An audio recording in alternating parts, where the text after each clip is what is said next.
हाथ उठा के जय करा लगाएंगे। बोले देवादिदेव श्री आदिनाथ भगवान की जय जय जय।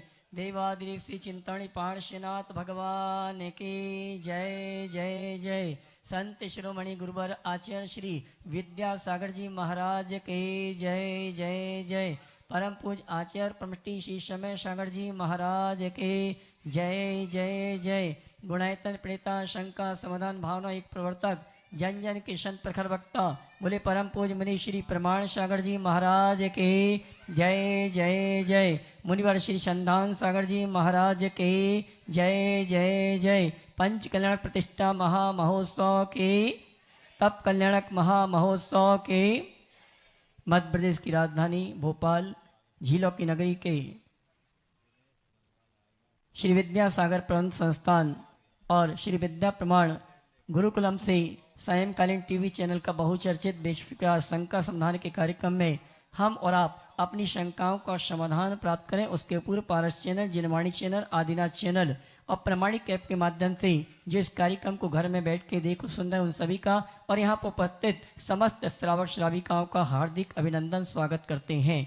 चलते हैं तब कल्याणक के पावन अवसर पर परम पूज मुनिवर के श्री चरणों में नमन करते हुए आशीर्वाद प्राप्त करें और शंका समाधान के कार्यक्रम के लिए निवेदन करेंगे। दोनों हाथ जोड़ लेंगे, मेरे साथ आप दोहराएंगे, बोलेंगे हे मुनिवर नमोस्तु नमोस्तु नमोस्तु। और आइए गुरुवर के आशीर्वाद से आप सभी की ओर से निवेदन है परम पूज मुनिवर संधान सागर जी महाराज से, हे मुनिवर आपके माध्यम से शंकाएं गुरुवर के श्री चरण तक पहुंचे, इसी भावना के साथ जयकारा लगाएंगे। बोले परम पूज मुनि श्री प्रमाण सागर जी महाराज के, मुनिवर श्री संधान सागर जी महाराज के नमोस्तु गुरुवर नमोस्तु नमोस्तु।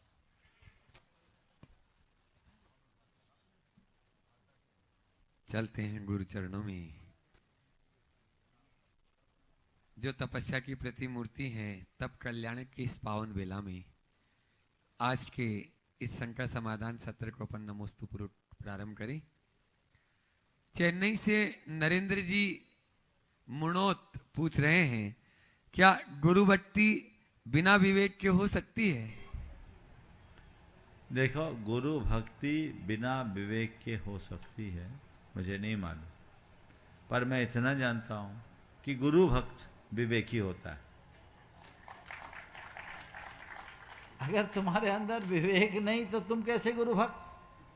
गुरु भक्ति का तो ये प्रत्यक्ष प्रसाद है कि तुम्हारे अंदर की प्रज्ञा प्रकट हो जाएगी, तुम्हारी अंतस की चेतना जागृत हो जाएगी, और जिसकी भीतर की प्रज्ञा प्रकट हो जाए, अंतस की चेतना प्रकट हो जाए, जाग जाए, वो अविवेकपूर्ण मूर्खतापूर्ण कार्य कर ही नहीं सकता। इसलिए गुरु भक्त जो भी हैं उन्हें देखना चाहिए कि मुझ में विवेक है या नहीं। मैं मानता हूँ विवेक के अभाव में आप नाम के गुरु भक्त कहलाओगे, यथार्थ के नहीं। अभिषेक जी पाटनी देवास से पूछ रहे हैं क्या बाल्यावस्था के संस्कार जीवन में प्रभाव डालते हैं? देखो, बाल्य अवस्था के संस्कारों का हमारे जीवन पर गहरा प्रभाव पड़ता है। संस्कार धूमिल हो जाते हैं, नष्ट नहीं होते। वे राख से ढकी अग्नि की भांति होते हैं, जो कालांतर में थोड़ी सी हवा चले अपने आप प्रकट हो जाते। मेरे संपर्क में एक उच्च अधिकारी जिन्होंने अपनी शासकीय सेवा के काल में अपना पूरा जीवन एक शासकीय अधिकारी की तरह जिया, जिसको आपकी भाषा में कहते हैं हाई प्रोफाइल जीवन। रिटायरमेंट के बाद वो हमारे संपर्क में आए, मैंने इधर रिटायर हुआ, हमारा उनके प्रवास हो गया, जुड़ गए, तो अपने आप उनमें वो पुराने संस्कार उभरने लगे और आज वो 7 प्रतिमा के धारक हैं। उन्होंने कहा मुझे लगने लगा महाराज जी की जो बचपन में मेरे अंदर भाव थे वो भाव आज फिर से जग रहे हैं। मैं मेरे अंदर जो भी परिवर्तन महसूस कर रहा हूं, मैं इसी आधार पर कह सकता हूं कि ये मेरे बचपन के संस्कारों का पुनरावर्तन है, तो जागते हैं। इसलिए बचपन में संस्कार गहरे होने चाहिए। मैं अक्सर कहता हूँ, संस्कार पर संगति हावी हो जाती है। देश काल की परिस्थितियों के अनुरूप लोगों की जीवन धारा बदल जाती है, लेकिन अंतर मन में अगर संस्कार प्रगाढ़ हो तो थोड़ी फूंक मारने की देर होती है, अंदर का तेज अपने आप प्रकट हो जाता है और वह सब कर लेते हैं जिनकी हमें अपेक्षा है। कोलकाता से नीलम जी गंगवाल पूछ रही हैं, संयम और संकोच में क्या अंतर है? संयम और संकोच बहुत अच्छा शब्द है। संयम का मतलब क्या है? अपनी प्रवृत्तियों को नियंत्रित करना। दूसरे शब्दों में कहूं, दिशाहीन वृत्ति को दिशा देना संयम है। हमारा जीवन, सामान्य व्यक्ति का जीवन विखंडित होता है, दिशाहीन होता है, तो वो कुछ भी कर लेता है। उसे नियंत्रित करने के लिए आत्म संयम की आवश्यकता है, जो हमारी भावनाओं और प्रवृत्तियों में नियंत्रण का पाठ सिखाता है। संकोच हमारे अंदर की एक मानसिक परिणति, जो किसी भी कार्य करने से या किसी भी दिशा में आगे बढ़ने से हमें रोकता है। संकोच अच्छे कार्य में भी होता है और बुरे कार्य में भी होता है। पाप में भी संकोच होता है और धर्म में भी संकोच होता है। दुनिया के ज्यादातर लोग पाप में कोई संकोच नहीं करते, निसंकोच होकर के पाप करते हैं, पर उनके मन में धर्म के प्रति संकोच होता है। लेकिन बिरले ज्ञानी लोग पाप से संकोच रखते हैं, धर्म निसंकोच करते हैं। तो मैं कह रहा हूं, संकोच अच्छे और बुरे दोनों प्रकार की प्रवृत्तियों में होता है। संयम हमेशा असत प्रवृत्तियों के नियंत्रण का नाम है, सत प्रवृत्ति का नियंत्रण नहीं। संयम हमें विषय कसाय से बचने की बात करता है, अपने भावनाओं और जो नकारात्मक भावना है और प्रवृत्तियां उन पर अंकुश करने की बात करता है। इसलिए संयम अलग है और संकोच अलग है। राहुल जी गोयल जयपुर से पूछ रहे हैं, मुनिवर भावना योग में यदि हम भावना का अभिनय करें तो क्या वह भी लाभकारी होता है या भावना सच्ची होनी आवश्यक है? देखिए, भावना का अभिनय क्या होता है, और अभिनय में भी कोई ना कोई तो भावना है। तो मैं कहूंगा, अगर कोई भावना का अभिनय कर रहा है तो जिस भावना से अभिनय कर रहा है उसका ऐसा असर होगा। अभिनय करते हुए भी महसूस कीजिए। वर्तमान में बहुत रिसर्च हुए विजुअलाइजेशन पर, और उसमें मैंने बहुत पहले एक लेख पढ़ा था, उसमें बताया कि विजुअलाइजेशन, आप बोलते हैं ना अभिनय का क्या प्रभाव पड़ता है। अगर जो आप अभिनय कर रहे हैं वैसा आप विजुअलाइज कर रहे हैं तो आपके जीवन पर असाधारण असर पड़ेगा। एक प्रयोग हुआ, कुछ लोग वायलिन बजाए, वायलिन बजा करके उसका पूरा आनंद लिए, और कुछ लोगों ने बिना वायलिन के वायलिन बजाने का एक्टिंग किया और वैसे ही डूब गए। उतना ही रस, उतना ही आनंद लेने लगे जैसे कि साक्षात वायलिन बजाने वाला ले रहा था। तो वायलिन बजाने वाला वायलिन बजा करके आनंद ले रहा था, और वायलिन बजाने का अभिनय करने वाले भी वायलिन बजाने जैसा आनंद ले रहे थे। दोनों के चित्त की परिणति को जो मापा गया तो दोनों समान पाए गए। ये विजुअलाइजेशन का इफेक्ट है। तो अभिनय भी सच्चा हो, झूठा नहीं। झूठे का तो कुछ नहीं होता और सच्चे को सब कुछ मिलता है। अब आप कह सकते हो कि हम भावना योग बोल रहे हैं, मुझे शांत रहना है, मुझे शांत रहना है, मंत्र साहब बोल रहे हैं।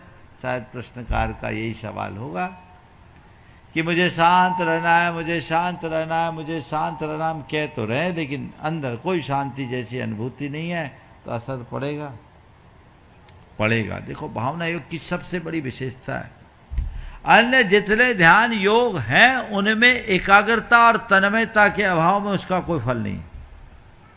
अब भावना योग इतना सरल और सीधा योग है कि तुम तो करो, असर तो पड़ेगा। क्या होगा?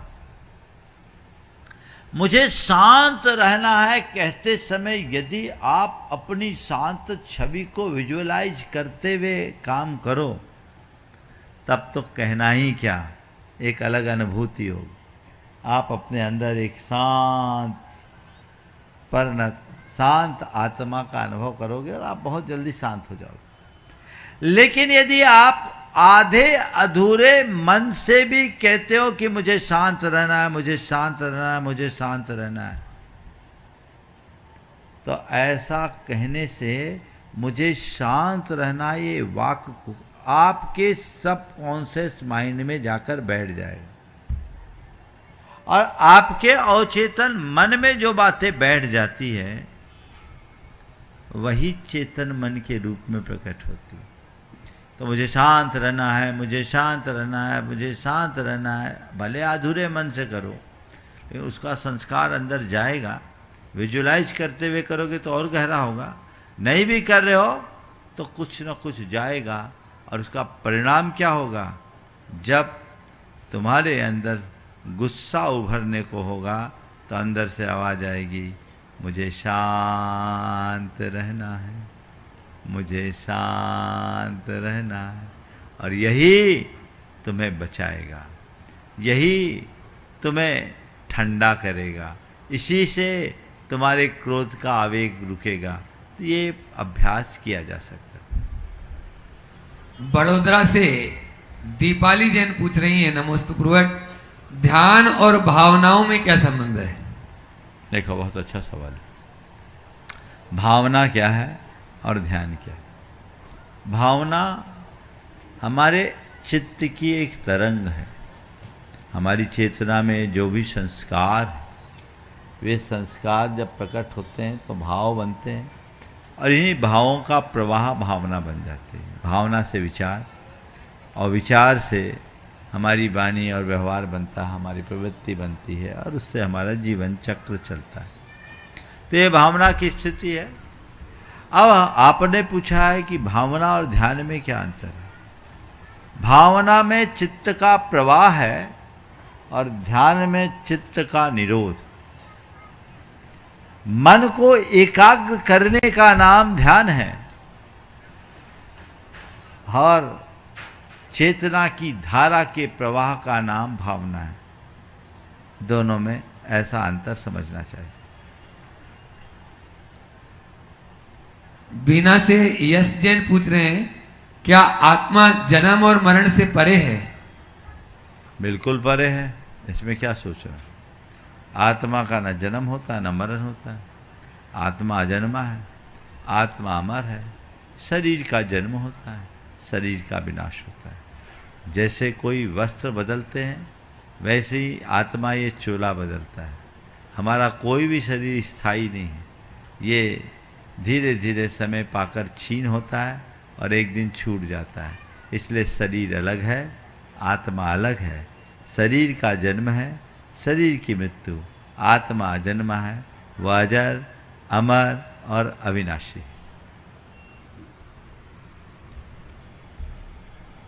अनुपमा शर्मा जो एक गृहिणी है, अजमेर से पूछ रही है, घर में रहकर संयम की साधना कैसे संभव है जब चारों ओर इच्छाएं और कर्तव्य उलझाए रखते हैं? घर में रहते हुए संयम की साधना कैसे संभव है जब चारों ओर इच्छाएं और कर्तव्य उलझाए रखते हैं? देखो, ऐसा नहीं है कि गृहस्थी में संयम न रखा जाए, गृहस्थी में भी बहुत कुछ संयम निभाया जा सकता है, बशर्ते हमारे अंदर सही समझ हो, हम अपने मन में समझ रखें और अपनी अंतहीन इच्छाओं को नियंत्रित करें। इच्छाएं अपना पांव पछाड़ती है, उनकी प्रबलता है, लेकिन हमें इतना अपने भीतर की समझ या विवेक बुद्धि को जागृत करके ये देखना चाहिए कि कौन सी इच्छा सही है या गलत। अपने अंदर की असद इच्छाओं को नियंत्रित करना संयम है, गृहस्थ भी कर सकता है। और कर्तव्य के निर्वाह का जहां तक सवाल है, व्यक्ति संयत होकर अपने कर्तव्यों का अच्छे से निर्वाह कर सकता है। असंयत दशा में तो कर्तव्य का पालन भी कठिन हो जाता है। इसलिए संयम का अभ्यास हर व्यक्ति को करना चाहिए। भागलपुर से मनोज जी शाह नमोस्तुपुरट पूछ रहे हैं, क्या कर्म सिद्धांत भाग्यवाद को बढ़ावा देता है? हाँ। बंधुओं, आगामी 7 तारीख से 12 तारीख तक इस पावन धरा पर भावना योग, जिसकी चर्चा अभी गुरु के मुख से आप सुन भी रहे थे, यहाँ पर जन जन तक वह भावना योग किस प्रकार से कार्यकारी हो रहा है सब आप लोग जान रहे हैं।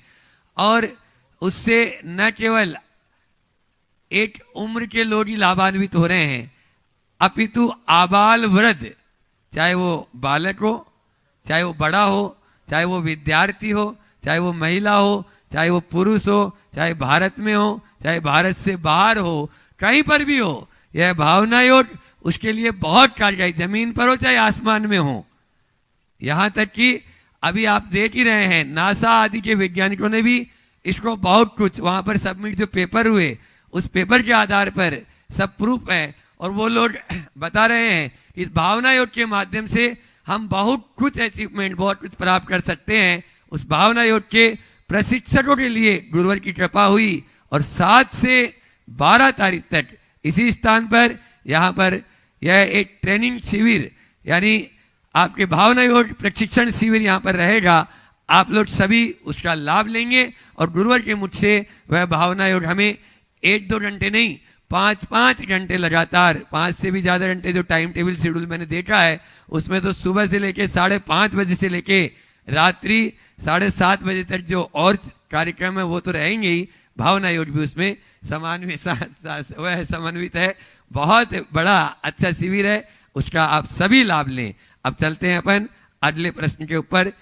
भागलपुर से मनोज जी शाह नमोस्तुपुरट पूछ रहे हैं, क्या कर्म सिद्धांत भाग्यवाद को बढ़ावा देता है?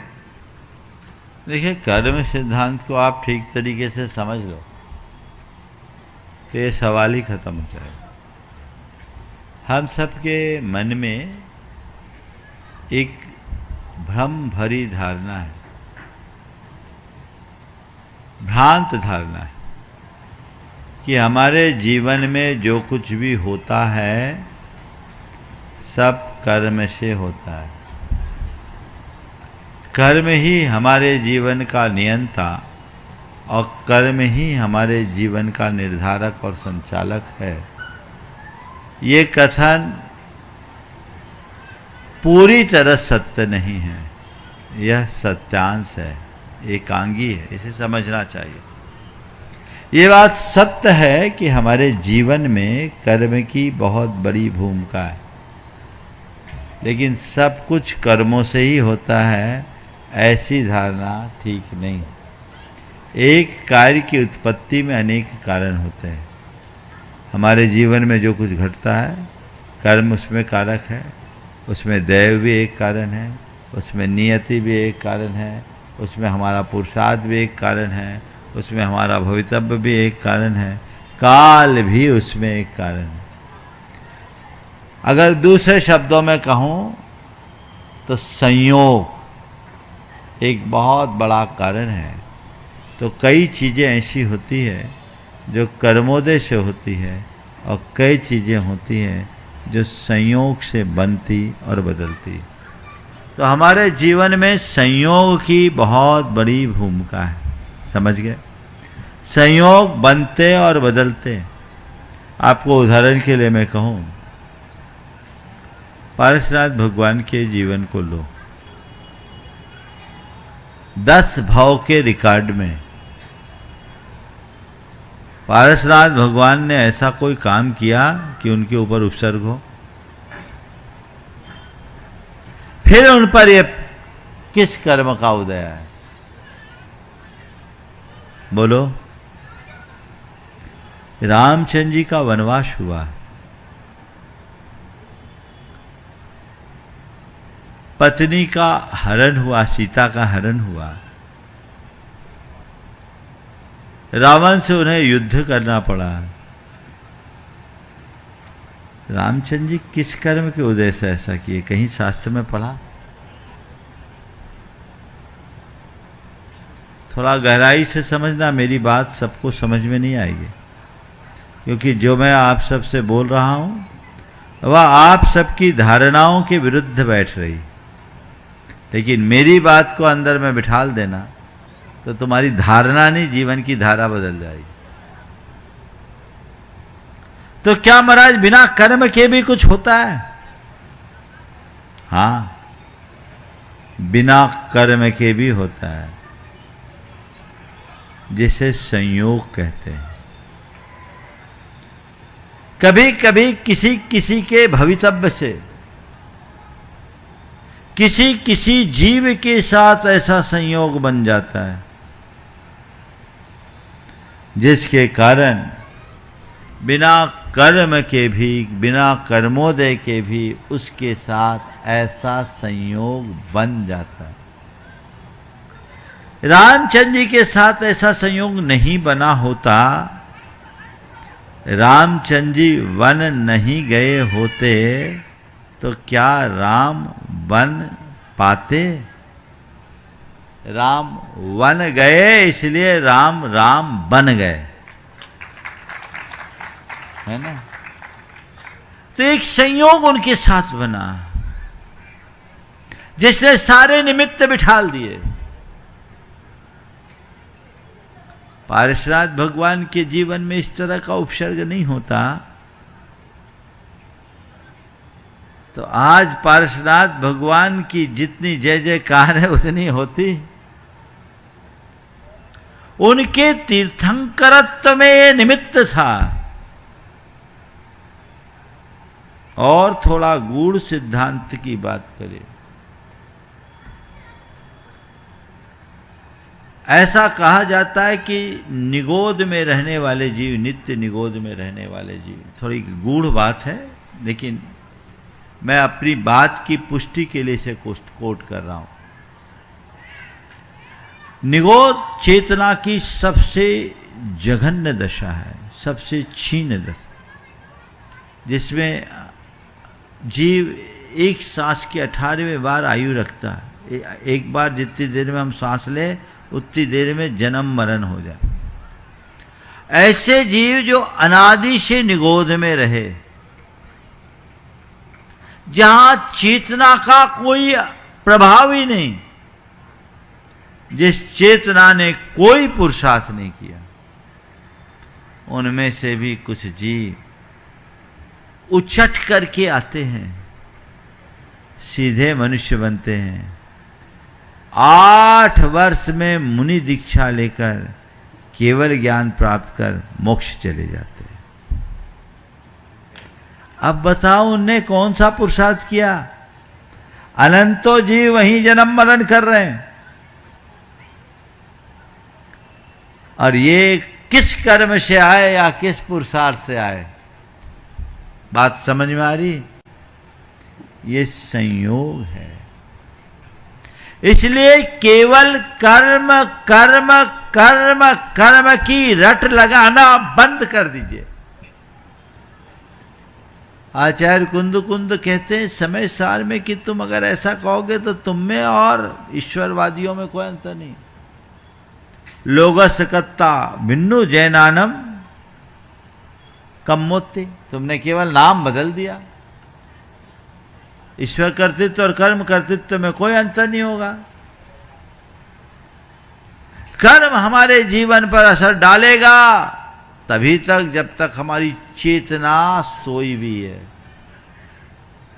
चेतना जागृत हो जाए तो हम कर्म की जड़ भी उखाड़ सकते हैं। दूसरी बात मैं कह रहा हूं, पहली बात तो सब कुछ कर्म से नहीं होता, ये धारणा बना लो। दूसरी बात, कर्म हमने किया है तो जो किया है, जैसा किया वैसा ही भोगना ही पड़ेगा, ये भी नियम नहीं है। कुछ कर्म को हम भोग कर झड़ाते हैं और कुछ कर्म को हम बिना भोगे भी नष्ट कर सकते हैं। तपस्या यही कहलाती है कि कर्म को भोगे बिना कर्म को झड़ाने की सामर्थ्य, कर्म को नष्ट कर देना। अनंत जन्मों का कर्म हमारी आत्मा में बैठा है, उसको भोगने के लिए तो अनंत जन्म बिताना पड़ेंगे, तब तक न जाने कितने कर्म बनते जाएंगे। अज्ञानी कर्म बांधता है और ज्ञानी कर्म की जड़ उखाड़ कर फेंक देता है। चेतना जगा। कर्म के उदय में यदि तुम्हारे भीतर अज्ञान जमा हुआ है, तुम प्रभावित हो रहे हो, नए नए कर्म का बंध करोगे।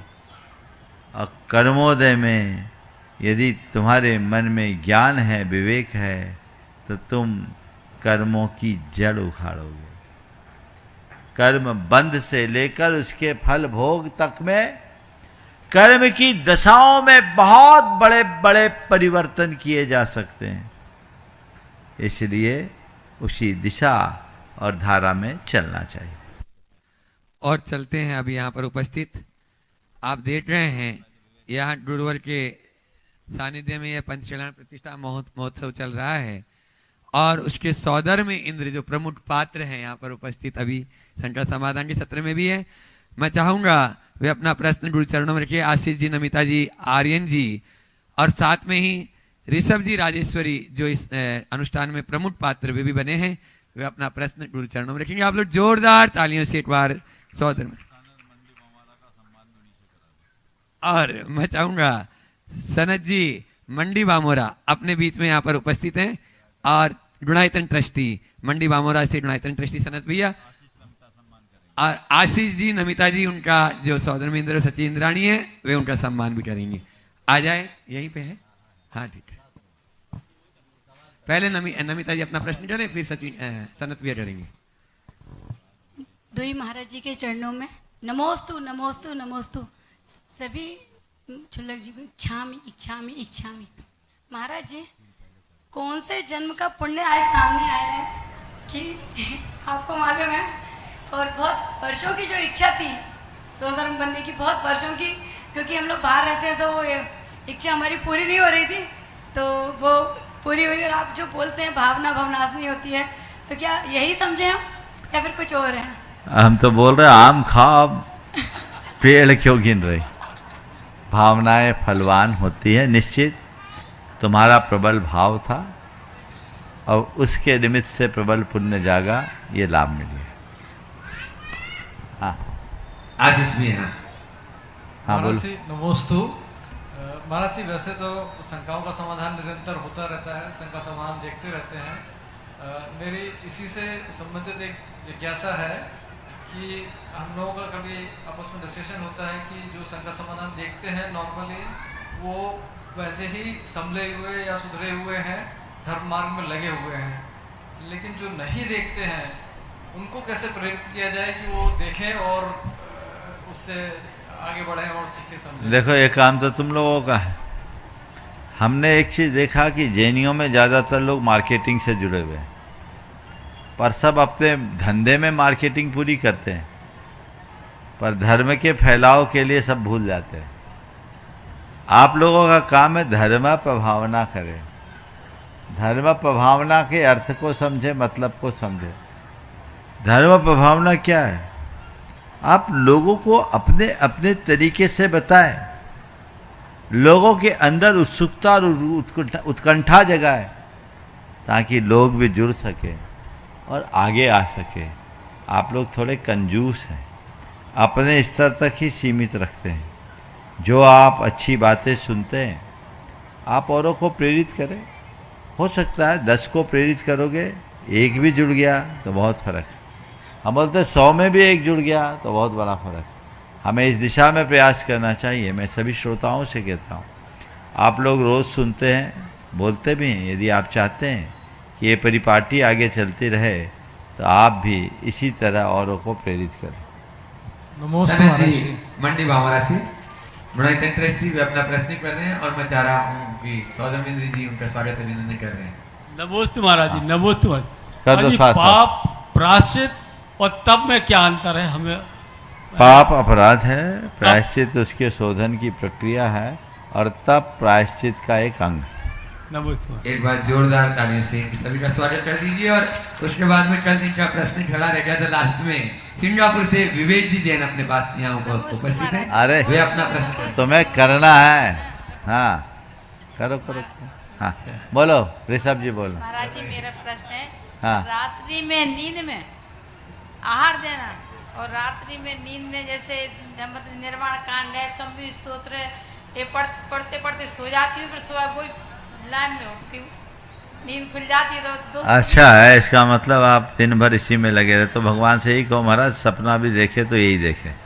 चलो आशीर्वाद आगे। नमस्ते। विवेक जी सिंगापुर अपना प्रश्न करें। उसके बाद में तैयार रहेंगे अपने बीच में यहाँ पर विद्यासागर प्रबंध विज्ञान संस्थान इसी इंस्टीट्यूट के एमडी सुरेश जी जैन साहब IAS यहाँ पर उपस्थित हैं। वे अपने बात और अपना प्रश्न गुरुचरण करेंगे। नमोस्तु महाराज श्री। महाराज श्री, किसी भी साधक के जो प्रथम चरण होता है महाराज श्री, उसमें बोलते हैं कि जो 10 वर्ष हैं वो संघर्ष में गुजरते हैं। द्वितीय चरण में जो कि लगभग उतना ही है 10 वर्ष, वो समता में गुजरता है।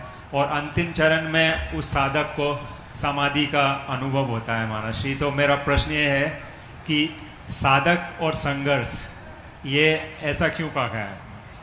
बहुत अच्छी बात है जिन्होंने भी इस तरह से बात रखी है कि एक साधक के जीवन में संघर्ष, क्षमता और समाधि। मुझे नहीं मालूम उन्होंने किस दृष्टि से कहा, पर मेरी नज़र में इसे थोड़ा संशोधित किया जाना चाहिए। सच्चे अर्थों में साधक में संघर्ष नहीं, उसके जीवन की शुरुआत क्षमता से होती है। हमारे यहाँ सिद्धांत ग्रंथों में कहा गया कि कोई भी साधक जब आगे बढ़ता है तो सबसे पहले सामायिक चारित्र को प्राप्त करता है। सामायिक समता का द्योतक है। समत्व जीवन में आना चाहिए और ये समत्व का धीरे धीरे अभ्यास होता है जो उसे समाधि की ओर ले जाता है।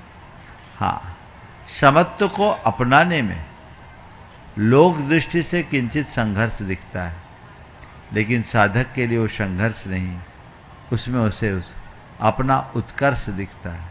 क्योंकि साधक वही है जिसके मन में संघर्ष में भी हर्ष हो। मैं पूरा दोहरा रहा हूँ, साधक वही है जिसके मन में संघर्ष में भी हर्ष हो। तो संघर्ष में हर्ष, उसे सहर्ष स्वीकारो और उत्कर्ष देखो, जीवन आगे बढ़ेगा। जहाँ तक दूसरे दृष्टिकोण से विचार करें तो एक बात सही है, साधक जीवन का मतलब अपना नवनिर्माण करना है। और जब किसी को अपना नवनिर्माण करना होता है तो बहुत सा जो अवांछित, अनपेक्षित है उसे हटाना पड़ता है। तो उसे हटाने में कुछ कष्टों, चुनौतियों का सामना करना पड़ता है। जिसे अपने भीतर होता हुआ निर्माण दिखता है उसके लिए कष्ट और चुनौतियाँ नहीं दिखती, कष्ट नहीं दिखती। उसे लगता है ये चुनौती नहीं सृजन है, ये चुनौती नहीं उपलब्धि है। और ये दृष्टिकोण अपना लोगे तो जीवन आगे बढ़े। नमोस्तु महाराज। अपने बीच में आज कोलकाता पहले सुरेश जी। हाँ, सुरेश जी आइए, वे अपनी बात करें। और उसके बाद में दिनेश जी, शिकाजी गंगवाल और अरुण जी, सुमन जी पाटोदी तैयार रहेंगे। परम पूज्य गुरुदेव, हाँ बैठे बैठो। हाँ, आपके आशीर्वाद तथा हमारे सभी साथियों के सहयोग से हमें आचार्य विद्यासागर संस्थान के संस्थापन और 25 वर्षों तक उसके सफल संचालन करने का सौभाग्य प्राप्त हुआ। यह परिस्थितियों का सुखद संयोग है। मैं आपके शब्द का ही उपयोग कर रहा हूँ, शायद 1 साल पहले ये हो जाता। यह परिस्थितियों का सुखद संयोग है कि पूज्य प्रमाण सागर जी के प्रेरणा से हमारे जीवन के 80वें वय वंदन के अवसर पर इस परिसर में स्कूल छात्रों के विद्या प्रमाण गुरुकुलम की स्थापना की गई है। गुरुकुलम की स्थापना से विद्यासागर संस्थान का स्वर्णिम अभ्युदय तथा शैक्षणिक जागरण शुरू हो गया है। जैन संस्कृति के नूतन इतिहास के प्रथम स्वर्णिम पृष्ठ पर अपने हस्ताक्षर कर हमें अपने जीवन की सबसे बड़ी उपलब्धि हुई है। वर्ष 2025 के अप्रैल और मई में मध्य प्रदेश के शैक्षणिक जगत और ग्रामीण तथा छोटे छोटे नगरों के आर्थिक दृष्टि से पिछड़े किंतु मेधावी छात्रों के लिए बहुप्रतीक्षित इस सुविधा से अपरिमित सामाजिक और आर्थिक लाभ प्राप्त होंगे। जैन संस्कृति को हिमालयन ऊंचाई प्राप्त होगी। पूज्य प्रमाण सागर जी आपकी धवल कीर्ति पताका सेंट्रल इंडिया में नहीं अपितु पूरे राष्ट्र के शैक्षणिक जगत में लहराएगी। गत शताब्दी के हमारे गुरुनाम गुरु गणेश प्रसाद जी वर्णी के 20वीं शताब्दी के अवतार के रूप में आपकी प्रतिष्ठा पूरे विश्व में सुस्थापित होगी। इस वर्ष विद्या प्रमाण गुरुकुलम में प्रथम वर्ष में ही, this is the first year, 2 महीना पहले ही हमने निर्णय लिया। कक्षा 6वीं, 7वीं, 11वीं, 12वीं और सीए फाउंडेशन में 180 से अधिक छात्र प्रवेश ले चुके हैं। 180। हम पिछले, आपको यह जानकर के प्रसन्नता होगी कि हम पिछली शताब्दी में अविभाजित मध्य प्रदेश के लोक शिक्षा संचालक का कार्य भी हमने किया है। जब हमने सुप्रसिद्ध राष्ट्रीय शिक्षा शास्त्रियों को यह जानकारी दी तो उन्होंने प्रसन्नता के साथ अत्यधिक आश्चर्य अभिव्यक्त किया। आश्चर्य इसलिए कि गुरुदेव पहले वर्ष में पूरी संख्या छात्रों की पूरी हो जाना बहुत ही असाधारण कार्य है। देश के बड़े बड़े सुप्रसिद्ध शास्त्रीय शिक्षा शास्त्रियों ने गुरुदेव को अपना विनम्र प्रणाम निवेदित किया है और चाहा है, रिक्वेस्ट की है कि वे गुरुकुलम के शुरू होते ही स्वेच्छा से छात्रों को संबोधित करने के लिए आना चाहेंगे और इसके वो कोई शुल्क नहीं लेंगे। बहुत बहुत धन्यवाद। बहुत सुंदर है। आपने जो प्रस्ताव रखा है, हम ऐसे शिक्षा शास्त्रियों का अभिनंदन करना चाहेंगे। आप उन्हें जरूर आमंत्रित कीजिए और आप खुद उसे संयोजित कीजिए। जी गुरुदेव, बहुत बहुत धन्यवाद। और पूरे विश्व प्रसिद्ध शिक्षा शास्त्री हैं, 80 साल 85 साल के हैं, जिन्होंने पूरा जीवन शिक्षा जगत में ही भेंट किया। और मैं चाहूँगा एक बार सुरेश जी का आप सब जोरदार अभिनंदन कर दें। आप देख रहे हैं 80 में भी ये रंग है, तो सोच लो जवानी में क्या होगा, है ना। चलिए, बहुत बहुत। हाँ, अपने बीच में बंधुओं, जब गुरुवर का बंगाल की ओर बिहार हुआ तो एक धर्म की प्रभावना ऐसी लहर आ गई और उस लहर में दिनेश जी डंडवाल, कोलकाता, धुलियान और अपने बीच में अरुण जी, सुमन जी पाटोदी यहाँ पर उपस्थित है। दिनेश जी शिका जी ऊपर आ जाए मंच पर। एक बार जोरदार ताली बजा दीजिए। प्रमाण सागर फाउंडेशन के नाम से इन्होंने संस्था बना रखी है और उस संस्था द्वारा अभी तक 1200 प्याऊ, कोलकाता महानगर में 1200 प्याऊ खोली है इन्होंने। ऐसे दिनेश जी शिका जी डंडवाल और अरुण जी, सुमन जी पाटोदी के लिए जोरदार ताली। मैं चाहूंगा यहाँ की कमेटी उनका सम्मान कर दे। आ जाए नरेंद्र जी पिंडरई और महावीर जी सिंगई ऊपर आ जाए। ऋषभ जी प्रगति पेट्रोल पंप, वे भी आ जाएंगे। और अनिल जी आरबीआई ऊपर आ जाए। अहरनी से चेहरे रोज लगे रहते हैं गुरु सेवा में, और अपना प्रश्न करें। दिनेश जी गंगवाल माइक वहां तक पहुंचाएं। एक बार जोरदार तालियों से सभी अतिथियों का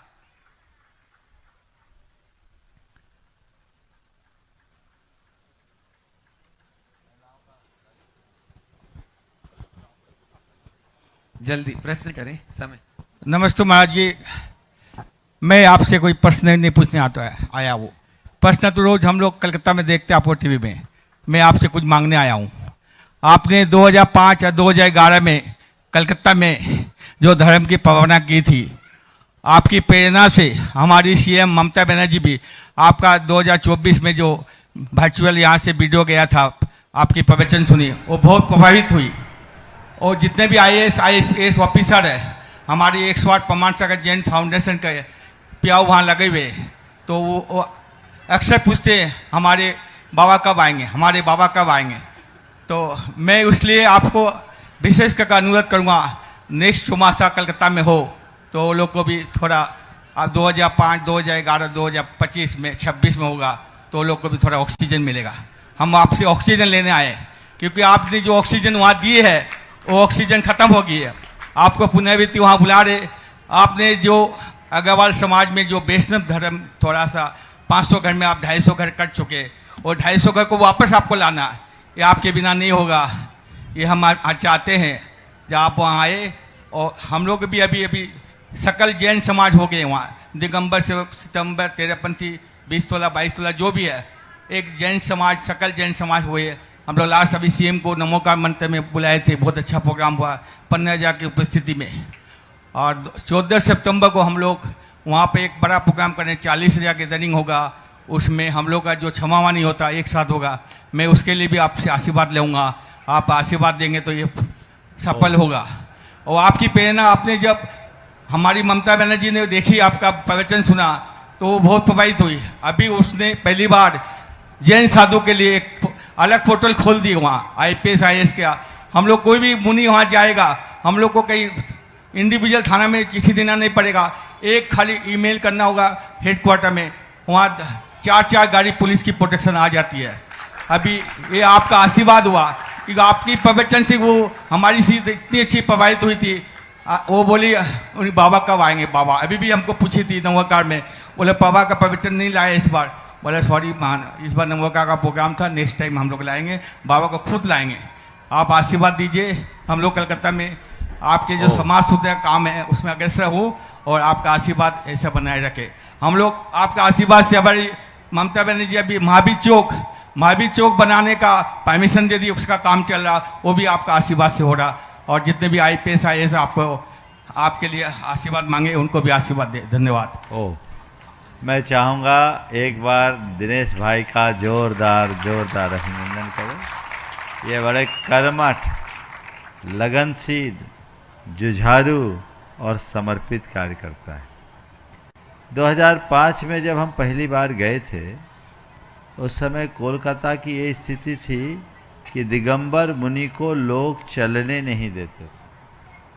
ये लोग मुझे कब घेर कर ले जाना चाह रहे थे। मैंने कहा मुझे घेर कर नहीं ले जाओ, मैं आगे ही नहीं जाऊंगा। मैंने सबको पीछे किया और आगे बढ़ा। कहानी लंबी है, ज़्यादा बात हो जाएगी, लेकिन उस समय हमने अपना स्टैंड लिया, रास्ता खुला, और उसमें मोर्चा संभालने वालों में दिनेश भाई का अग्रणी स्थान रहा बहुत अच्छे से। और तभी कि जैन मुनि की स्वीकार्यता बढ़े, इस भाव से इन्होंने सबसे पहले थानों में प्याऊ खोलने का प्लान किया और वहाँ दिगंबर मुनि की तस्वीर लगवाई।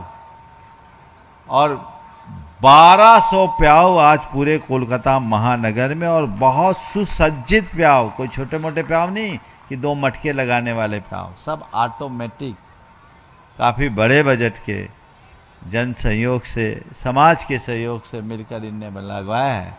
ये इनकी बहुत ही समर्पित वृत्ति का उदाहरण है, और उसके कारण आज जैन मुनि की प्रतिष्ठा भी बहुत बढ़ी है। और आज तो बेरोक टोक चल रहे हैं।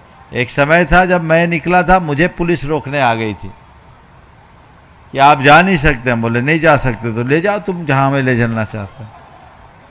और उसके बाद फिर मैंने कहा कि अब तो कुछ अलग करना होगा। तब पहली बार 31 दिसंबर और 1 जनवरी को देश बंधु पार्क में दिगंबर मुनि का खुले मंच से प्रवचन हुआ। और फिर वो जो धारा बदली सो बदल गई। मैं ये मानता हूँ कि लोग सही तरीके से यदि काम करते हैं तो उसका परिणाम जरूर निकलता है। मैं सभी कार्यकर्ताओं को बहुत बहुत आशीर्वाद देता हूँ।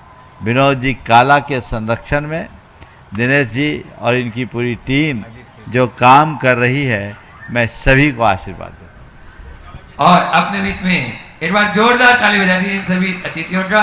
अपने बीच में सानवी अभिषेक प्रियंका दिल्ली से यहाँ पर उपस्थित हैं, जल्दी से करें। और उसके बाद में तैयार रहेंगे सुमन कांजी नीतू जी जैन जो ब्रह्मेंद्र भी बने हैं।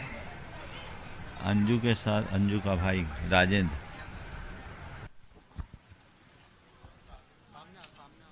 माइक पहुंचाएं वहां तक। हाँ बोलो अपना प्रश्न। नमोस्तु गुरुदेव। नमोस्तु गुरुदेव। नैया को तारते हो, जिंदगी सवारते हो, सबको निखारते हो, ऐसे दिन मान हो। शिखर जी पहाड़ की शिराओं में जो गूंजती है, उस भव्यता का जीता जागता प्रमाण हो। गुण आए तन से तो विश्व सारा जोड़ लिया, जैनियों की आन बान शान स्वाभिमान हो। कितनों का बेरहा पार होता आपके ही द्वार, मेरे महाराज श्री आप भगवान हो, मेरे महाराज श्री आप भगवान हो। महाराज श्री मेरा प्रश्न ये था, गुणायतन के पंच कल्याणक कब होंगे? बिल्कुल भावना भाव बहुत जल्दी होंगे, है ना। एक बार इस बच्ची की अभिव्यक्ति के लिए जोरदार अभिनंदन करो। बहुत सुंदर। चलो ये तो ट्रेलर है, पिक्चर आपको देखने को मिलेगी बाद में। चलो अभी रुकेगी ये बच्ची भी यहाँ पे, आपको और सुनने को मिलेगा। और अगला प्रश्न कर रहे हैं सुमन कांत जी यहाँ पर उपस्थित हैं। चलिए राजेंद्र जी अपने बीच में गुड़गांव, अंजू दीदी अपने पूरे परिवार के साथ में, उनके माता पिता भी यहीं पर हैं जो अहरनिश गुरु सेवा में लगी रहती है ऐसे अंजू दीदी के लिए। और जो मूनलाइट प्रतिमा के पुण्यार्जित परिवार भी हैं ऐसे अंजू दीदी गुड़गांव के पूरा परिवार, राजेंद्र जी गुड़गांव। बोलो जल्दी, माइक वहां तक पहुंचाएं, समय कम है। नमस्ते गुरुदेव। बोलो। हाँ नमस्ते गुरुदेव। गुरु कृपा तो हमेशा हमारे परिवार पर रही है, लेकिन कभी कभी कुछ ऐसी गुरु कृपा बरसती है जो सपनों में भी नहीं समझ पाते हैं। तो गुरुदेव उसके लिए आपके प्रति अपनी कृतज्ञता कैसे बस मैं तो ये बोलता हूँ, जिन्हें ऐसा आभास है जिन्हें ऐसा आभास है कि मुझ पे गुरु कृपा है, तो बस मैं यही कहता हूँ हर पल इसका एहसास करते रहो, ऋण स्मरण करते रहो, कृतज्ञता का भाव अपने आप प्रकट हो जाएगा। मैं देख रहा हूँ आज हमारे बीच संदेश भाई आए हैं, थोड़ा खड़े हो जाओ। और मैं चाहूँगा सुरेश जी आज संदेश का आप सम्मान करो। संदेश अभी हिमालय चढ़ करके आया है, अभी ट्रैकिंग के लिए गए थे। हमारे समाज के एक होनहार प्रतिभा, समर्पित व्यक्तित्व जो आज एसीपी के पद पर है, वरिष्ठ पुलिस अधिकारी और एक श्रेष्ठ श्रावक होने के साथ अभी इन्होंने हिमालय की पूरी चढ़ाई की है। आप इनका जोरदार अभिनंदन। शायद कल ही लौट कर आए, हाँ 3 दिन हुए और पूरे एवरेस्ट तक चढ़े, ये बहुत अच्छी बात है। एक बार जोरदार अभिनंदन। और अगला सवाल या कुछ कहना हो तो संदेश अपनी बात कहें, अपना अनुभव बता सकते। नमस्ते गुरुवर। 9 दिन की टोटल ट्रैकिंग थी बनारसी, और लास्ट के 2-3 दिन ज़्यादा डिफ़िकल्ट होते हैं क्योंकि वहाँ पे ऑक्सीजन लेवल बड़ा कम हो जाता है और आप थक भी जाते हो, हाइट पे रहते हो, 10 से 12 किलोमीटर पर डे आपको पहाड़ पे चलना होता है। पत्थर वाला पहाड़ होते हैं वैसे कि आपको कहीं भी वैसा कहीं अनइवन टाइप के सरफेस होता है, लेकिन फिजिकल से ज़्यादा मेंटल आपकी ज़रूरत ज़्यादा होती है। तो हम आपको याद करते रहे गुरुवार और करते गए तो लक्ष्य पा लिया। एक बार जोरदार जोरदार तालियां बंधुओं, गुरुवार के सपनों को ये भी साकार करने ये देखो हिमालय पे ही खड़े है और सामने है उसमें फोटो। अच्छा विजय। हाँ, राशि जैन देवरी सागर वे अपना प्रश्न करें जो अमित जी वास्तु की भतीजी है, और उसके बाद में तैयार रहेंगे संभव जी जैन इंदौर। चलो संभव थोड़ा जल्दी करें। संभव पहले संभव माइक ले, तुम ले ना माइक। गुरुदेव के चरणों में त्रिवार नमोस्तु नमोस्तु नमोस्तु, मुनीश्री जी को नमोस्तु, शुल्लक जी को इच्छामि। महाराज जी, मेरी जिज्ञासा शंका है कि हम पंचकल्याणक तो देखते हैं, लेकिन पंचकल्याणक की क्रियाओं को देखते समय हमारे जीवन में और भावों में क्या परिवर्तन आना चाहिए कि जिससे हम अपना कल्याण का मार्ग प्रशस्त कुछ मत करो, एक ही बात को बार बार दोहराओ कि भगवान पाषाण में भगवान बनने की क्षमता आ गई, हम में कम से कम इंसान बनने का भाव आ जाए, जीवन धन्य हो जाएगा। चलो संभव जी जैन इंदौर अपने पूरे परिवार के साथ में अपना प्रश्न करें, और उसके बाद में श्री विद्या प्रमाण गुरुकुलम की मैं देख रहा हूँ पूरी टीम यहाँ पर आ चुकी है। मंच पर आ जाएं, जितने भी श्री विद्या प्रमाण गुरुकुलम टीम के सदस्य हैं वे ऊपर आ जाएंगे, और जब तक संभव जी जैन अपना प्रश्न करें। मुनीषी के चरणों में कोटि कोटि नमन। महर्षि जी, हमने सुना है कि मुनिराज की वंदना एक हाथ दूर से करनी चाहिए, परंतु वर्तमान में देखते हैं कि हम श्रावक, ये तो मुनिराज के लिए भी कहा गया है, परंतु हम श्रावक भी आकर के मुनिराज के सीधे चरणों में अपना शीश रख देते हैं। तो गुरुदेव, एक हाथ दूर से वंदना करने का रहस्य क्या है? एवं देखो, वंदना में एक मर्यादा होती है, थोड़ा दूर से करोगे, आप एकदम निकट से करोगे तो आपकी थूक भी उचट के आ जाएगी और दुर्घटना भी हो सकती है, इसलिए मर्यादा बना के रखनी चाहिए। चलिए बोलिए। श्री विद्या प्रमाण गुरुकुलम की टीम। हाँ, कुछ बोला है? बताऊंगा प्रशांत जी, सेज यूनिवर्सिटी। विकास जी बोलेंगे, बोलो। हाँ, विकास भैया। गुरुदेव के चरणों में उत्साह और लगन से काम को अंजाम देते हुए आगे बढ़ रही है, और हम ये उम्मीद करते हैं कि हम बहुत अच्छी ओपनिंग करेंगे और बहुत अच्छे से इसको रन करेंगे। इसी के लिए गुरुदेव का आशीर्वाद चाहिए। बहुत सुंदर। कोई सवाल है? चलो ठीक, चलिए एक बार जोरदार जोरदार जोरदार ताली बजा दीजिए इनके लिए, सभी के लिए जो रात दिन एक करते हुए यहाँ गुरुकुल के जो शुरुआत हो रही है उसमें अपना महत्वपूर्ण योगदान दे रहे हैं।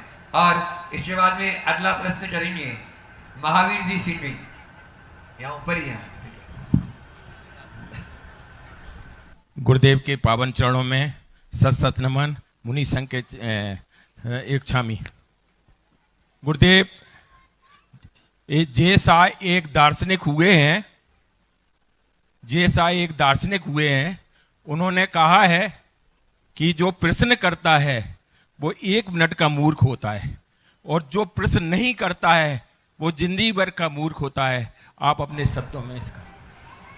मुझे नहीं मालूम है किसके विचार हैं।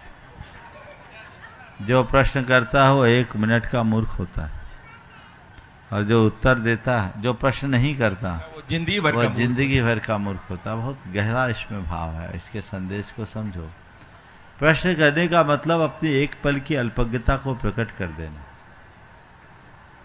और अपनी अल्पज्ञता को प्रकट कर देना लोक की मान्यता के अनुसार अपनी कमजोरी को प्रदर्शित करना है, जो एक प्रकार की मूर्खता है। लेकिन प्रश्न करने के बाद जो समाधान मिलता है वो हमें मजबूत बना देता है। लेकिन उस एक पल की मूर्खता को दबाने के चक्कर में लोग अपनी अज्ञानता को छिपा के रखते हैं, जो जिंदगी भर की मूर्खता बन जाती है। इसलिए ऐसी मूर्खता से बचिए। अगर कोई कमी है तो जिज्ञासा प्रकट कर दो और अपने जीवन को आगे बढ़ाने का प्रयत्न करें। समय आप सबका हो गया है, और आज के सत्र को परम पूज्य गुरुदेव के चरणों में नमन अर्पित करते हुए यहीं पर विराम दे रहे हैं। बोलिए परम पूज्य आचार्य गुरुवर श्री विद्यासागर महाराज, परम पूज्य मुनि श्री 160 प्रमाण सागर जी महाराज की, गुरुकुलम की सारे